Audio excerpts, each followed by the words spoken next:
ಎಲ್ಲರಿಗೂ ಸಂಕ್ರಾಂತಿ ಹಬ್ಬದ ಶುಭಾಶಯಗಳು.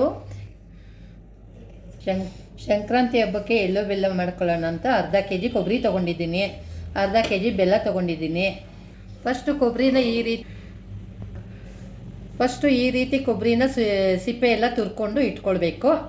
ಆಮೇಲೆ ಈ ರೀತಿ ಸಣ್ಣದಾಗಿ ಕಟ್ ಮಾಡ್ಕೋಬೇಕು. ಈ ರೀತಿ ಚಿಕ್ಕದಾಗಿ ಕಟ್ ಮಾಡಿಕೊಂಡ್ರೆ ಎಳ್ಳು ಬೆಲ್ಲ ನೋಡೋಕ್ಕೆ ಚೆನ್ನಾಗಿರುತ್ತೆ. ಅರ್ಧ ಕೆ ಜಿ ಬೆಲ್ಲ ತೊಗೊಂಡಿದ್ದೀನಿ ನಾನು. ನೋಡಿ, ಈ ಥರ ಇರಬೇಕು. ಬೆಳ್ಳಗೆ ಚೆನ್ನಾಗಿರಬೇಕು, ಕೆಂಪಗೆ ಈ ರೀತಿ ಇರಬೇಕು.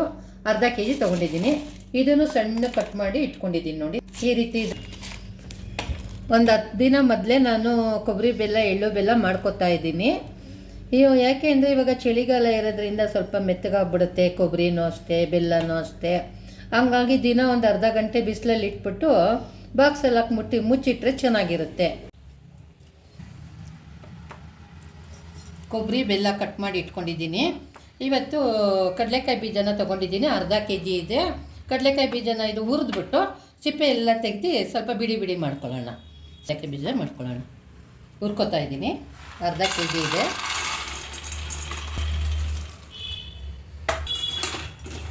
ಸ್ವಲ್ಪ ಚೆನ್ನಾಗಿ ಹುರಿಬೇಕು. ಕಡಲೆಕಾಯಿ ಚೆನ್ನಾಗಿ ಹುರಿದ್ರೆ ಗರಿಯಾಗಿ ಬರುತ್ತೆ. ಕೆಂಪು ಹುರಿಬೇಕು, ಆವಾಗ ಸಿಪ್ಪೆ ಎಲ್ಲ ತೆಗೆಯೋಕ್ಕೆ ಈಸಿ ಆಗುತ್ತೆ. ಸ್ವಲ್ಪ ಕೆಂಪಾಗ್ತಾ ಇದೆ.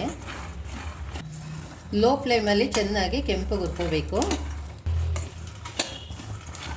ನೋಡಿ, ಇಷ್ಟ ಆದರೆ ಸಾಕು. ಚೆನ್ನಾಗಾಗಿದೆ. ಇವಾಗ ಗ್ಯಾಸ್ನ ಆಫ್ ಮಾಡ್ಕೊತಾ ಇದ್ದೀನಿ. ಈಗ ಒಂದು 1/4 ಕೆ ಜಿ ಅಷ್ಟು ಕಡಲೆ ಹಾಕ್ತಾಯಿದ್ದೀನಿ. ನೀವು ಹೆಚ್ಚು ಕಡಿಮೆ ಮಾಡ್ಕೋಬೋದು. ಜಾಸ್ತಿ ಬೇಕಂದರೆ ಜಾಸ್ತಿ ಹಾಕೋಬೋದು, ಕಡಿಮೆ ಬೇಕಂದರೆ ಕಡಿಮೆ. ನಿಮ್ಮ ಇಷ್ಟ, ಅದು ನಿಮ್ಮ ಅನುಕೂಲಕ್ಕೆ ತಕ್ಕ ನೀವು ಮಾಡ್ಕೊಳ್ಬೋದು.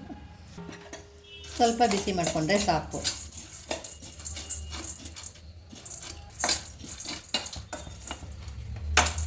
ಆಫ್ ಮಾಡಿದೆ, ಸಾಕು. ಇಷ್ಟು ಬಿಸಿ ಆದರೆ ಸಾಕು. ಇದು ಪಕ್ಕಕ್ಕೆ ಇಟ್ಕೊತಾ ಇದ್ದೀನಿ. ಸಾಕು ಇಷ್ಟು. ಕಡಲೆಕಾಯಿ ಬೀಜ ಹುರಿದಾದ್ಮೇಲೆ ಎಲ್ಲ ಬಿಡಿಸ್ಕೊಂಡು ಸಿಪ್ಪೆ ಎಲ್ಲ ತೆಗೆದುಬಿಟ್ಟು ಈ ರೀತಿ ಬಿಡಿಯಾಗಿ ಮಾಡ್ಕೊಂಡಿದ್ದೀನಿ. ಈ ರೀತಿ ಮಾಡಿಕೊಂಡ್ರೆ ಇರುತ್ತೆ, ತಿನ್ನೋಕ್ಕೆ ಚೆನ್ನಾಗಿರುತ್ತೆ. ಕಡಲೆಕಾಯಿ ಬೀಜ, ಕಡಲೆ, ಕೊಬ್ಬರಿ, ಬೆಲ್ಲ ಎಲ್ಲ ರೆಡಿಯಾಗಿದೆ. ಈಗ ಅದಕ್ಕೆ ಒಂದು 150 ಗ್ರಾಮ್ ಎಳ್ಳನ್ನ, ಲೈಲಾನ್ ಎಳ್ಳು ಹುರ್ಕೊಂಡು ಮಿಕ್ಸ್ ಮಾಡಬೇಕು. ನಾನು 150 ಗ್ರಾಮ್ ಎಳ್ಳು ಹಾಕ್ತಾ ಇದ್ದೀನಿ.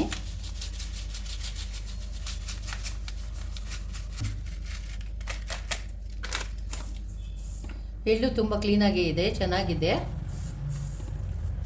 ಎಳ್ಳು ಸ್ವಲ್ಪ ಕೆಂಪುಗೆ ಹೊಂಬಣ್ಣ ಬರೋವರೆಗೂ ಸ್ವಲ್ಪ ಹುರ್ಕೋಬೇಕು. ಸ್ವಲ್ಪ ಚಟ ಅಂತ ಸಿಡಿಯುತ್ತಲ್ಲ, ಅವಾಗ ಆಫ್ ಮಾಡ್ಕೊಂಬಿಟ್ರೆ ಸಾಕು.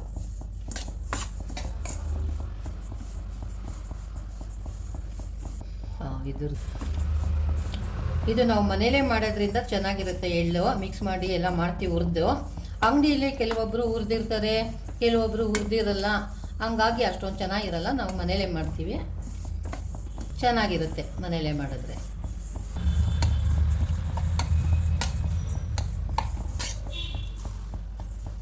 ಕೆಂಪಗಾಗಿದೆ. ಇವಾಗ ಇಷ್ಟು ಬರಬೇಕು ನೋಡಿ, ಈ ಥರ ಕೆಂಪು ಆಗಿದೆ.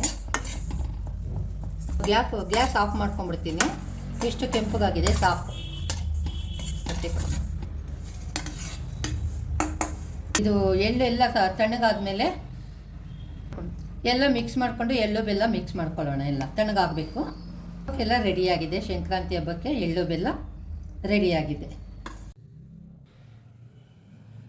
ಎಳ್ಳು ಹುರ್ಕೊಂಡಿದ್ದೆ, ತಣ್ಣಗಾಗಿದೆ. ಈಗ ಕೊಬ್ಬರಿ ಜೊತೆಗೆ ಎಳ್ಳೆಲ್ಲ ಮಿಕ್ಸ್ ಮಾಡ್ತಾ ಇದ್ದೀನಿ. ಕಡಲೆಕಾಯಿ ಬೀಜ ಮಿಕ್ಸ್ ಮಾಡ್ತಾ ಇದ್ದೀನಿ.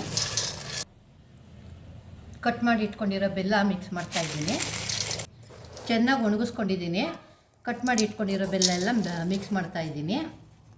ಕಡಲೆನೂ ಅಷ್ಟೇ ಹುರಿದ್ಬಿಟ್ಟು ಬಿಸಿಲಿಗೆ ಹಾಕಿ ಇಟ್ಕೊಂಡಿದ್ದೆ. 2 ದಿನ ಒಣಗಿಸಿದ್ದೀನಿ. ಕಡಲೆ ಮಿಕ್ಸ್ ಮಾಡ್ತಾ ಇದ್ದೀನಿ. ಆ ಕಡಲೆ ಪುಟಾಣಿ ಕಡಲೆ ಅಂತ ಹೇಳ್ತಾರೆ, ಅದು ಮಿಕ್ಸ್ ಮಾಡ್ಕೊಂಡಿದ್ದೀನಿ. ನಾವು ಇದೇ ರೀತಿ ಮಾಡೋದು ನೋಡಿ. ಮನೆಯಲ್ಲೇ ಮಾಡಿಕೊಂಡ್ರೆ ಎಳ್ಳು ತುಂಬ ಚೆನ್ನಾಗಿರುತ್ತೆ. ಇದಕ್ಕೆ ನಾವೇನು ಮಿಕ್ಸ್ ಮಾಡಲ್ಲ. ಕೊಬ್ಬರಿ, ಬೆಲ್ಲ, ಎಳ್ಳು, ಕಡಲೆಕಾಯಿ ಬೀಜ, ಕಡಲೆ ಇದಿಷ್ಟೇ ಮಿಕ್ಸ್ ಮಾಡೋದು. ಕೆಲವರೆಲ್ಲ ಜೀರಿಗೆ, ಪೆಪ್ಪರ್ಮೆಂಟು, ಕುಸ್ಲಕ್ಕಿದು ಇದನ್ನೆಲ್ಲ ಮಿಕ್ಸ್ ಮಾಡ್ತಾರೆ, ಪೆಪ್ಪರ್ಮೆಂಟೆಲ್ಲ. ನಾವು ಅದನ್ನು ಮಾಡಲ್ಲ ನೋಡಿ. ಹಿಂಗೆ ಮಾಡಿಕೊಂಡ್ರೆ ಚೆನ್ನಾಗಿರುತ್ತೆ. ಮನೆಯಲ್ಲೇ ಮಾಡ್ಕೋಬೇಕು. ಸಂಕ್ರಾಂತಿ ಹಬ್ಬಕ್ಕೆ ಎಳ್ಳು ಬೆಲ್ಲ ರೆಡಿಯಾಗಿದೆ ನೋಡಿ. ಈಗ ಸಂಕ್ರಾಂತಿ ಹಬ್ಬಕ್ಕೆ ಎಳ್ಳು ಬೆಲ್ಲ ರೆಡಿಯಾಗಿದೆ. ನಾನು ಸಕ್ಕರೆ ಹೆಚ್ಚು ಈ ಸಾರಿ ಮಾಡಲಿಲ್ಲ. ಈ ಸಾರಿ ಅಂಗಡಿಯಿಂದ ತಂದಿದ್ದೀನಿ, ಮಲ್ಲೇಶ್ವರಂನಿಂದ. ತುಂಬ ಚೆನ್ನಾಗಿದೆ. ಮುಂದಿನ ಸಾರಿ ಮಾಡ್ತೀನಿ. Thank you. ಎಲ್ಲರಿಗೂ ಸಂಕ್ರಾಂತಿ ಹಬ್ಬದ ಶುಭಾಶಯಗಳು. Thank you.